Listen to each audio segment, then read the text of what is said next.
Après l'interrogatoire de l'accusé Thibaut Ouédraogo, 2 témoins se sont succédés à la barre, ce jeudi 2 décembre 2021, pour témoigner de ce qu'ils ont su, vu et entendu concernant l'assassinat du président Thomas Sankara et ses 12 compagnons. Il s'agit de Kassion Thérèse, CDR, et restauratrice, au moment des faits, et Abdoulaye Ismaël Diallo, ancien ambassadeur du Burkina Faso aux États-Unis sous la Révolution.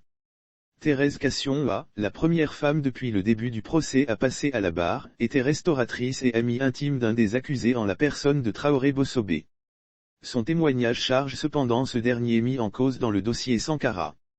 Le 11 octobre 1987, Traoré Bossobé est venu me dire au revoir au restaurant. Je lui ai demandé pourquoi il me dit au revoir et il dit que Nabien Soni lui a dit de ne pas aller au sport de masse le 15 octobre au conseil car il y aura un coup d'État. J'ai demandé qui fait le coup, il m'a répondu que c'est Blaise Compaoré. Mais il m'a dit que lui il va aller au conseil car il est militaire qui a prêté serment, révèle TL. Suite à cette révélation, l'accusé Traoré Bossobé a été rappelé à la barre pour confrontation. Ce dernier a nié en bloc les dires de son ancienne amie. Je suis parti boire de la bière et c'est elle qui m'a demandé si tout allait bien au service. Je dis ça va. Elle dit que ça ne va pas entre les patrons là-bas. Que Ouaga est petit, qu'elle est au courant de ce qui se passe là-bas. Dire que moi j'ai dit qu'il y aura coup d'État le 15 octobre, je ne sais pas où elle veut en venir. Je n'ai pas dit ça, réplique-t-il. Traoré Bossobé reproche à Kassion de lui en vouloir pour des raisons d'argent. Quand j'ai été dédommagé, je suis allé la remercier et dire qu'on m'a dédommagé et que je retourne au village pour vivre. Elle m'a dit que si je bouffe seul l'argent, qu'elle va me créer des problèmes. Quand je partais en France pour me soigner elle m'avait donné 5 000 ou 10 000 francs CFA. Et quand moi j'ai pris mon argent de dédommagement je ne lui ai rien donné. C'est ça qui fait qu'elle est allée raconter tout ça au juge, ajoute-t-il. Kassion Thérèse est pourtant restée ferme sur sa position. Procès Sankara coup de tonnerre, Gnassingbé Eyadema serait impliquée dans l'assassinat de Thomas Sankara mais elle dit avoir témoigné pour faire éclater la vérité sans avoir de la rancune contre l'accusé. Lors de sa déposition, elle a coulé des larmes sous le coup des souvenirs. J'ai pleuré car c'est de l'émotion. C'est ce que je suis allé voir au cimetière le 16 octobre 1987 qui m'a fait pleurer.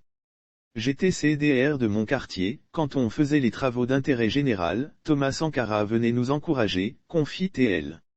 À la suite de Thérèse Kassion, Abdoulaye Ismaël Diallo, ancien ambassadeur du Burkina Faso aux États-Unis a fait également sa déposition.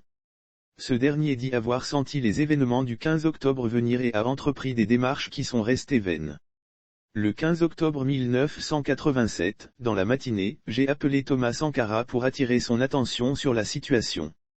J'ai joint Blaise Compaoré, il dit qu'il était malade et je me suis rendu chez lui. Arrivé, je lui ai demandé à ce qu'on fasse une charte qui disait que le ver était dans le fruit mais que les chefs de la révolution ont pris conscience de régler le problème. Blaise est resté silencieux un temps avant de dire, il dira oui mais il fera autre chose. Je lui ai dit Sankara. Il a dit oui. Quelques heures après, j'ai appelé Thomas Sankara, il m'a dit qu'il vient de bouger pour le conseil. Je voulais le rappeler dans une quinzaine de minutes pour lui en parler et une de mes nièces qui travaille à côté du conseil m'appelle pour dire que tonton s'est tiré au conseil, raconte-t-il. Pour Abdoulaye Diallo, tout était orchestré bien avant le 15 octobre 1987. Le président nigérien était mon ami. Il m'a dit le 8 août 1987 que les présidents du Mali, de la Côte d'Ivoire, du Togo, Gnassingbé Eyadema, note de la rédaction, et Jacques Chirac de la France s'apprêtaient à faire un contre-coup.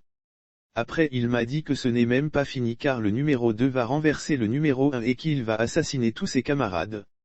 En novembre 1986, j'ai dit à Thomas et à Blaise que la révolution a trébuché et veut tomber. Ils ont tout nié. En 1987, quand j'ai entrepris les discussions, les deux ont finalement reconnu qu'il y a un problème, dévoile-t-il. Son audition se poursuit le lundi 6 décembre 2021.